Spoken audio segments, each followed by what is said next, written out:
squared over cos x.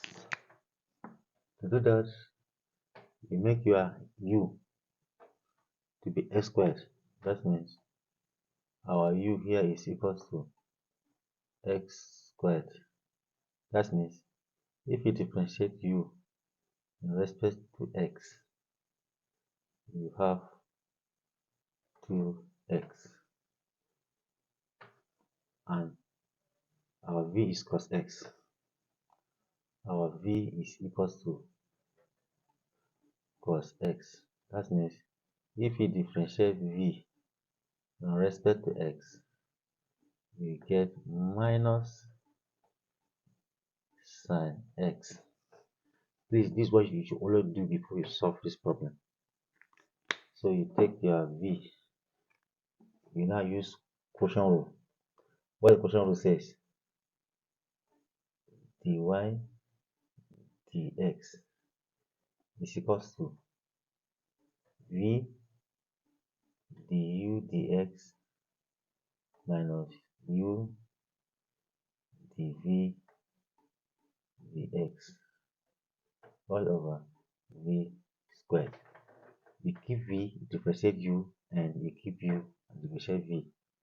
So dy dx will be equals to what's our v? Our v is cos x. Cos x multiplied by du dx, which is 2x minus u. Our u is x squared multiplied by dv dx.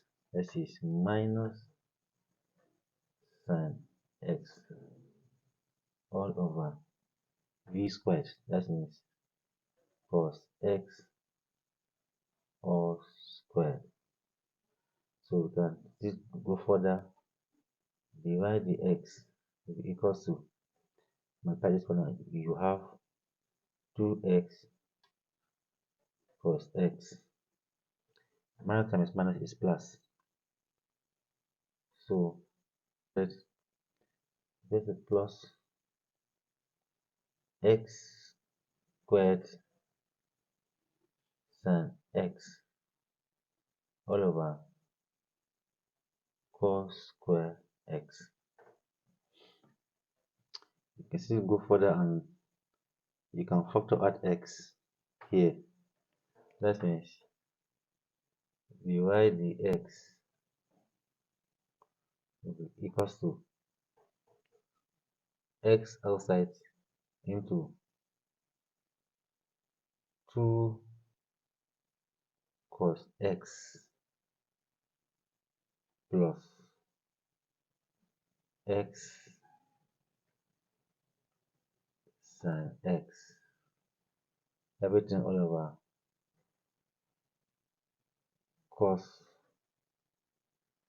square cos square